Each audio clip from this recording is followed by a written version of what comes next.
जय श्री हरि साथियों। परब्रह्म परमेश्वर जो आदि एवं अनंत हैं, श्री हरि महाविष्णु के अंदर ही समस्त ब्रह्मांड समाया हुआ है। भगवान के उदर को भर पाना अर्थात जगदीश्वर की क्षुधा को तृप्त कर पाना देवों के लिए भी संभव नहीं है, तो हम इंसान उनके पेट को क्या भरेंगे। परब्रह्म परमेश्वर के उदर को केवल और केवल प्रेम से ही तृप्त किया जा सकता है। ऐसे ही भगवान श्री हरि महाविष्णु के पेट को तृप्त करने वाले 3 भक्त हमारी पृथ्वी लोक पर हुए हैं, जिन्होंने परब्रह्म को भोजन करवाकर उनकी क्षुधा को शांत किया था। तो साथियों, विलंब न करते हुए आइए उन 3 भक्तों के बारे में जान लेते हैं। सबसे प्रथम भक्त हैं माता सबरी। माँ सबरी एक भीलनी थी, परंतु वह मर्यादा पुरुषोत्तम श्री राम जी की बहुत बड़ी भक्त थी। वह नित्य प्रभु का इंतजार किया करती थी और उनकी भक्ति में सदा लीन रहती थी।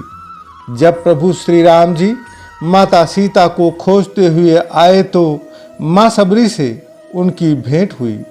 माता सबरी अपने प्रभु श्री राम के लिए नित्य बेर का फल तोड़ के रखे रहती हैं और जिस दिन प्रभु श्री राम आते हैं, उन्हें बेर खिलाने से पहले वह प्रत्येक बेर को पहले खुद चखती थी। जो बेर उन्हें मीठी लगती थी वहीं प्रभु श्री राम को खिलाती थी, जिसे देखकर लक्ष्मण जी थोड़ा सकुचाए भी थे, परंतु श्री रामचंद्र जी ने वह झूठे बेर बड़े ही प्रेम के साथ खाए थे, जिससे माता सबरी अत्यंत प्रसन्न हुई और भगवान श्री राम भी माता सबरी की प्रसन्नता को देखकर भाव विह्वल हो गए थे। दूसरे भक्त हैं साथियों द्रौपदी। द्वापर काल के दौरान जब दुर्योधन के कहने पर ऋषि दुर्वासा और उनके साथ कई ऋषि पांडवों की कुटिया में आते हैं और भोजन की इच्छा व्यक्त करते हैं। मित्रों, यहाँ पर द्रौपदी के पास एक ऐसा अक्षय पात्र था जिसमें भोजन कभी भी कम नहीं पड़ता था, लेकिन वह अक्षय पात्र का भोजन जब ही समाप्त होता था जब द्रौपदी भोजन कर लेती थी। उससे पहले वह कितने भी लोगों को भोजन करा देती, लेकिन अक्षय पात्र का भोजन समाप्त नहीं हो सकता था। लेकिन मित्रों, जब दुर्वासा ऋषि आए उस समय 5 पांडवों के साथ साथ द्रौपदी ने भी भोजन कर लिया था। मित्रों, दुर्योधन ने ऋषि दुर्वासा को पांडवों के पास इसलिए भेजा था कि अभी पांडव वन में हैं और उनके पास इतना अन्न नहीं होगा कि ऋषि दुर्वासा और समस्त ऋषियों की क्षुधा को तृप्त कर पाएं, जिससे ऋषि दुर्वासा क्रोधित होंगे और पांडवों को श्राप दे देंगे। लेकिन जो सच्चाई का दामन नहीं छोड़ता, उसके साथ स्वयं परब्रह्म होते हैं, जो उसकी सहायता हमेशा करते हैं। यहाँ भी ऐसा ही हुआ।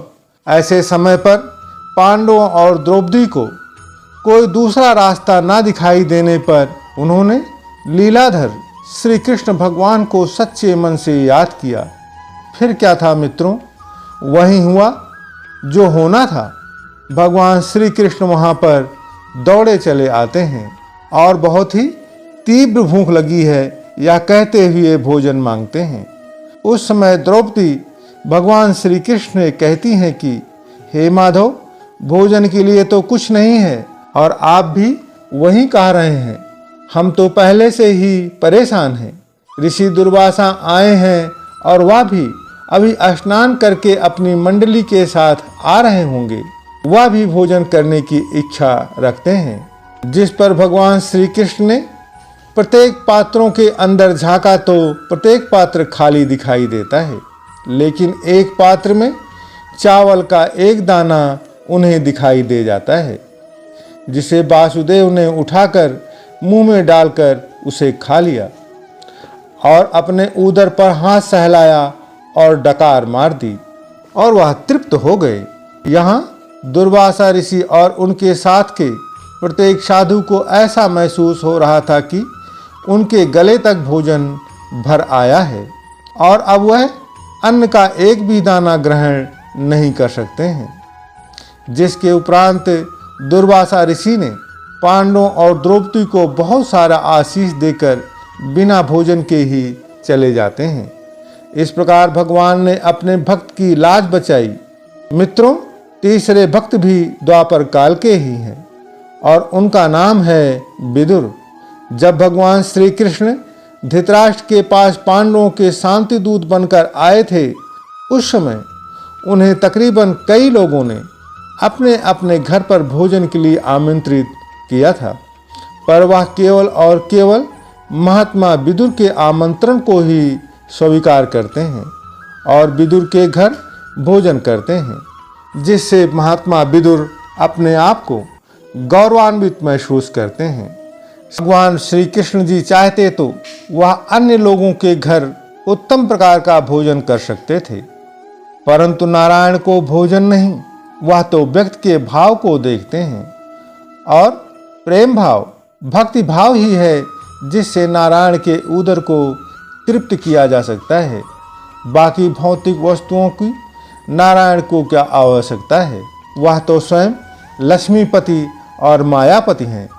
पर ब्रह्म को यदि कोई तृप्त कर सकता है तो वह है केवल और केवल सच्ची भक्ति, इसके अलावा कोई भी रास्ता नहीं है।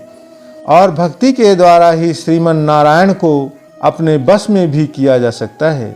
परंतु साथियों, नारायण को अपने बस में करने से पूर्व हमें अपने आप को पूर्ण रूप से श्रीमन नारायण को समर्पित करना होगा।